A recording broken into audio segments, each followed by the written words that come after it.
Hello and welcome to the Patience to Prosperity podcast, where we learn how to act in opposition of our limiting beliefs in order to reach our fullest potential.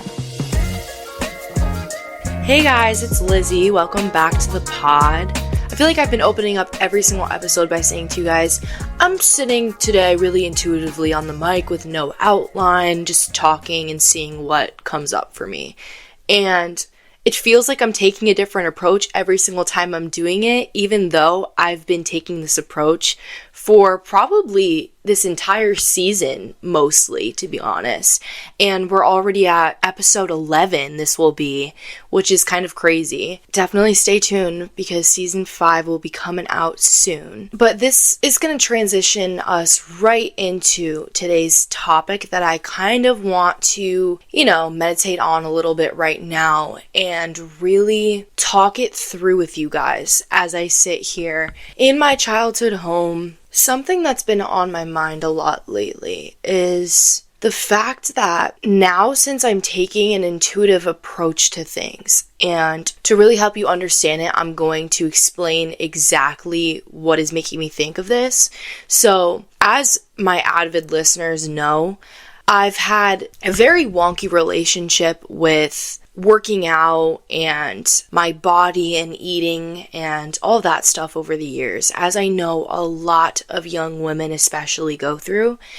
And since for so long I was so obsessive over what I was putting in my body, I was so obsessive over going to the gym every single day and not missing a single day, because that meant that I would lose all my progress, and it genuinely felt like the end of the world if I missed a workout.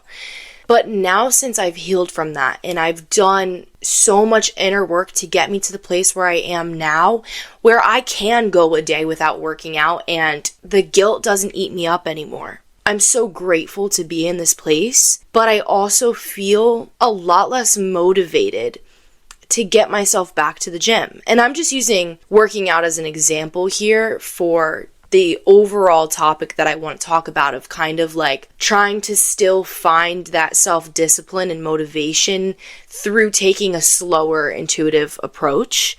I have no idea what the title of this episode is going to be, so it will be a surprise to me just as much as it is to you. But I always preach on this podcast that you cannot hate yourself into someone that you love. You can only love yourself into evolution.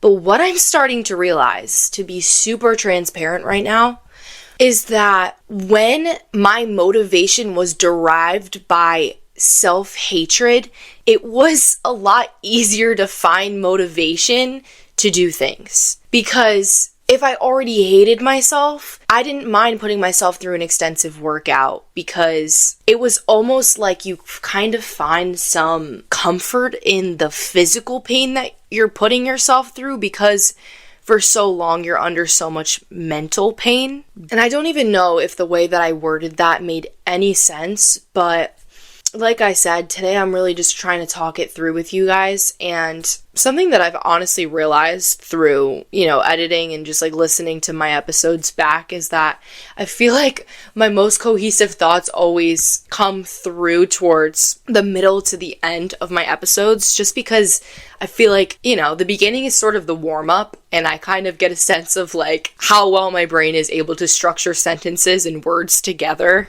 in the beginning of the episode. That kind of dictates the rest.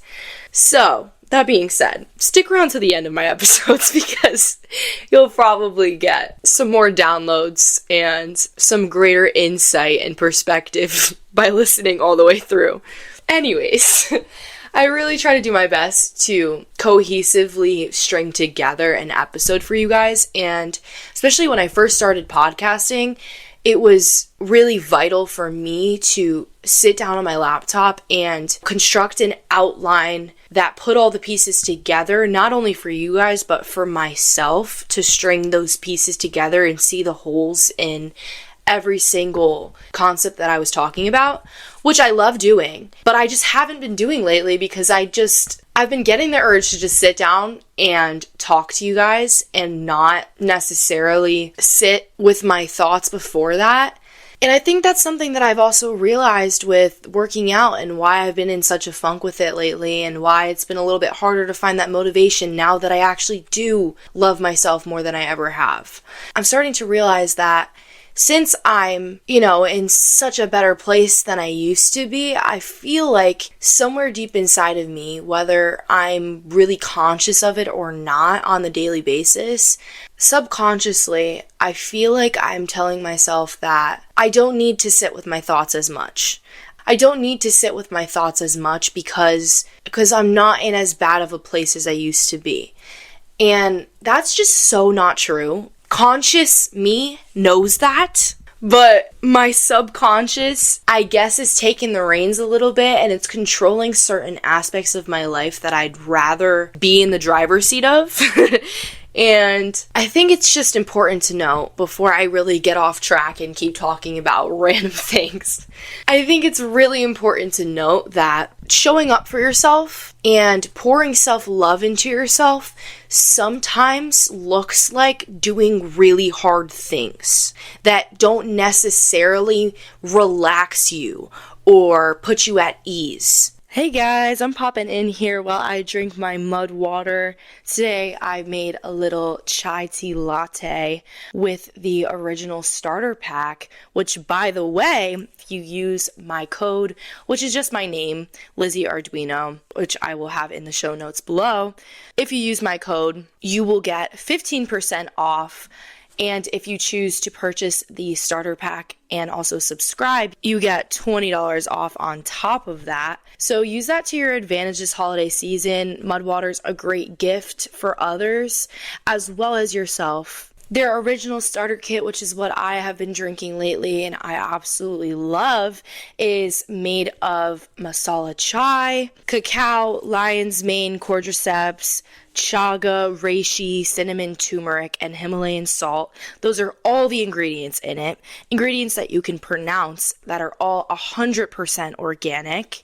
So make sure that this holiday season we're looking out for ourselves and for our minds. And if mushrooms are something that are scary to you, girl, I completely understand that, but I want you to know that things like lion's mane just help to support our cognitive brain function, which will help you lock in during the day. I've been loving to drink my mud water while I edit episodes, especially because I feel like it really just helps me stay focused and present on what I'm doing. So if you're anything like me and you have a little coffee dependency, maybe you depend on energy drinks a lot, or you just want to start supporting your brain and your body's everyday function, and you are on a journey to feel your absolute best, then pick up some mud water today to help support your body's everyday needs. Go to mudwater.com/Lizzie Arduino to get yours today. That's mudwtr.com/LIZZIEARDUINO.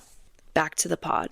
Just the act of doing something hard because you know that the benefit of it is that you are going to prove to yourself that you can do hard things is an act of self-love in itself. That is you showing up for yourself. That is you putting your ego to the side.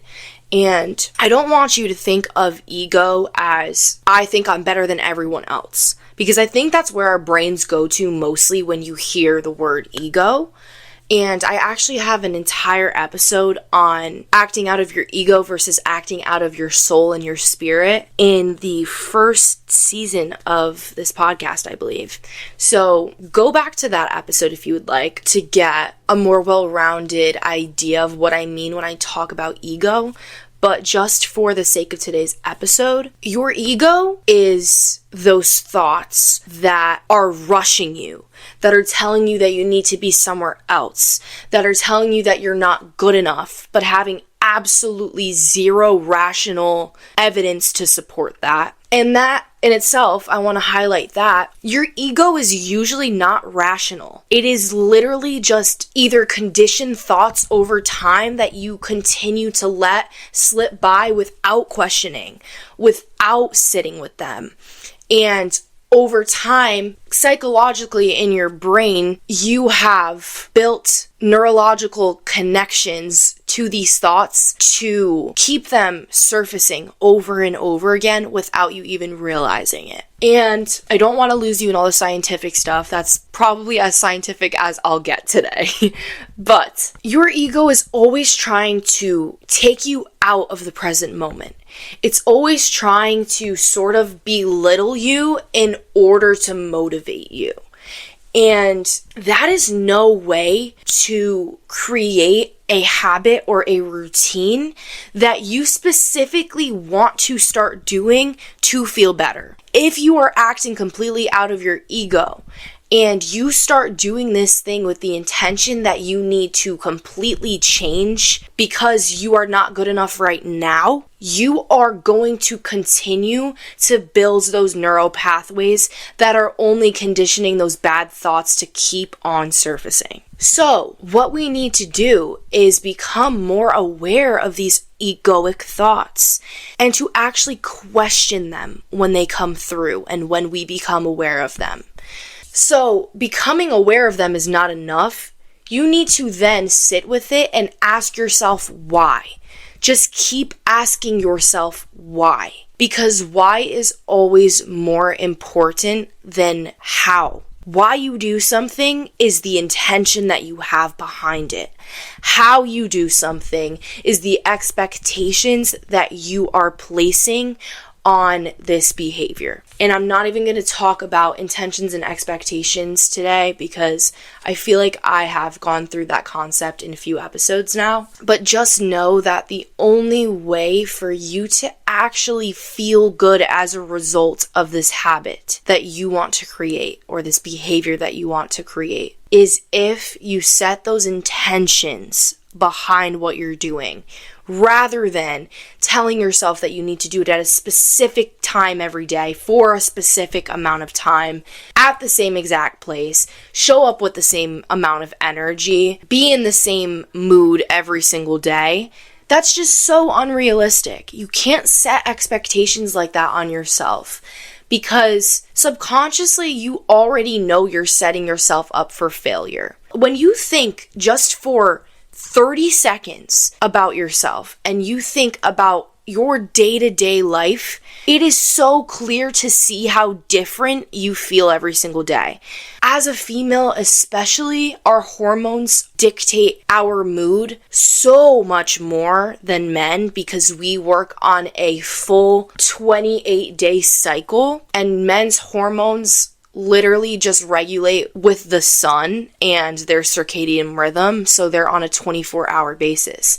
So men basically feel the same every single day. The only thing that really affects them is maybe what they ate and how they slept. And for women, it's not only what you ate and how you slept, it's what phase of your cycle that you're in. And that's probably all I'll say about women's hormones for today's episode, because that's something that I can talk about forever, because they are so complex and there's so much depth to them that most women, not even just men, most women don't even understand their own hormones. Most women don't even know what a female cycle looks like and the different phases of your cycle and what they mean and what you should be doing in each, etc. But for that reason, for the lack of education that we have on women's health, especially when you are a woman who is trying to better yourself, who is trying to, create a consistent workout routine for yourself, because everyone tells you consistency is key. But what about the days where you're in specific parts of your cycle where it is scientifically proven that you have less energy and that you should be doing more low intensity workouts? As women who are not educated on their own health, you literally just feel like a failure every single time you get to that point of your cycle because you don't understand that you're there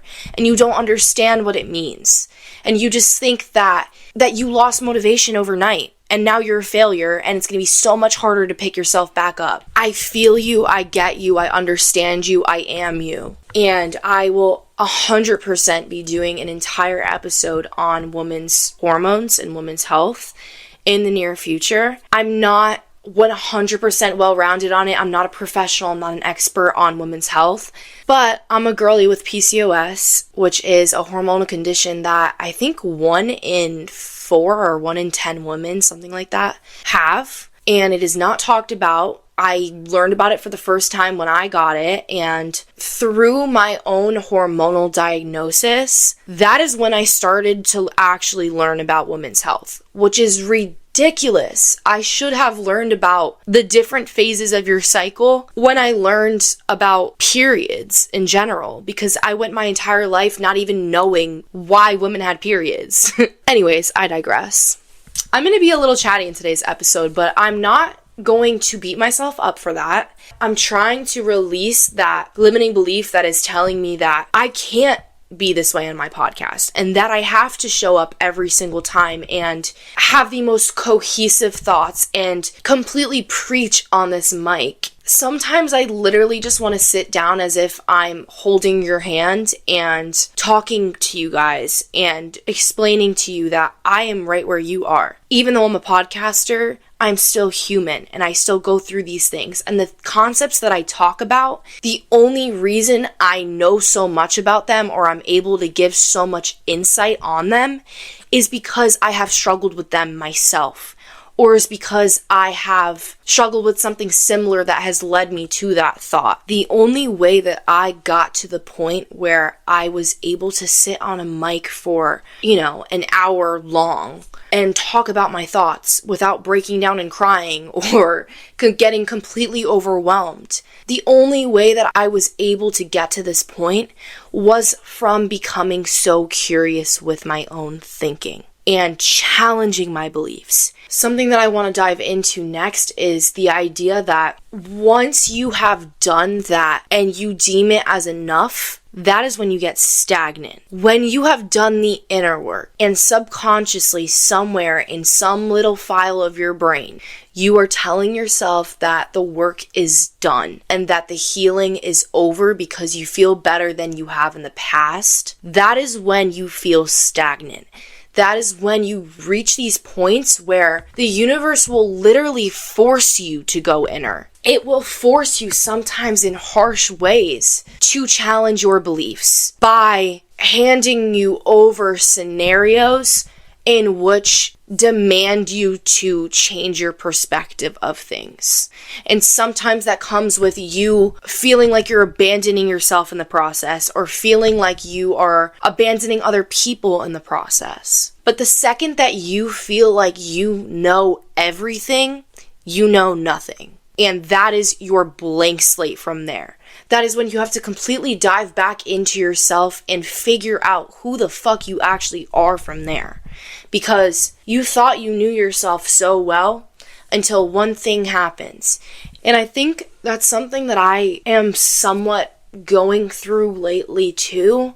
I definitely don't think that I have the know-it-all mindset because I'm very aware that I have so much more growth to endure. But with that being said, knowing that I have so much growth to still do after seeing all the growth I've already gone through, sometimes it just overwhelms me if I'm being completely honest. And that's what makes me stagnant. And I go back to these old conditioning beliefs where that all or nothing mindset comes into play. I'm not gonna lie to you guys, the all or nothing mindset has probably been one of the hardest, if not the hardest, challenges that I have gone through in my entire life. Because with that, it has come with so many other obstacles.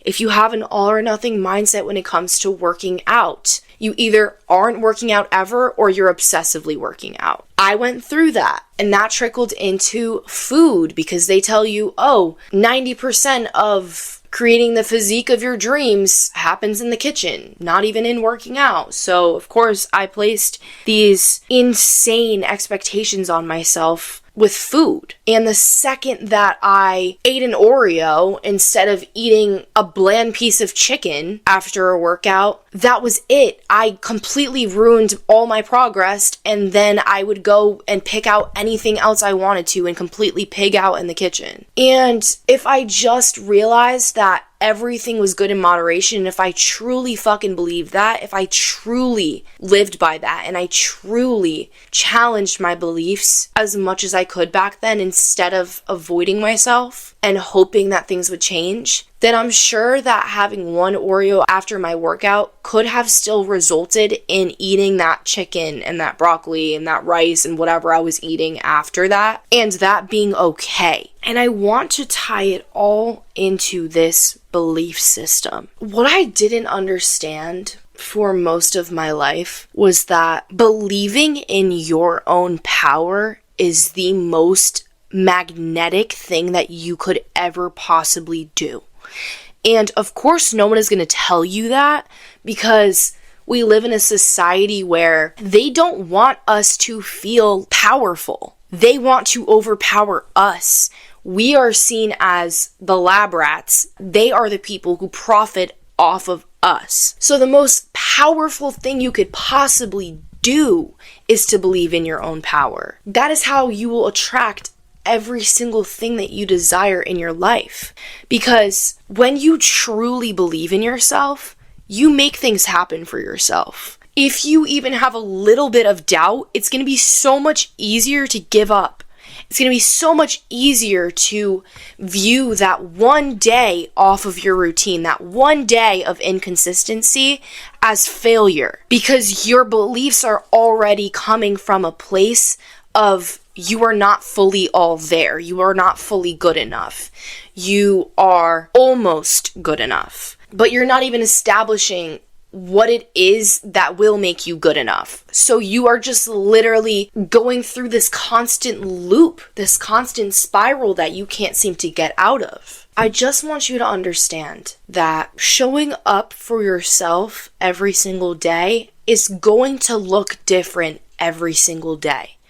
And that is okay. Even if you've established that showing up for yourself means going to the gym every single day, start to rewire what showing up for yourself means to you, because that's where that problem lies. You are cheating yourself out every single time and making yourself feel like a failure every single time because you are subconsciously placing this belief that the only way to show up for yourself is in this one specific way, which is not true. Maybe it's worth opening your journal and writing out a list, literally just not even picking up your pen, not even giving yourself ample time to think, just letting that word vomit come out on your page and listing all of the ways in which you can show up for yourself every single day. Maybe that's in putting on a nice little face mask after a long day of work.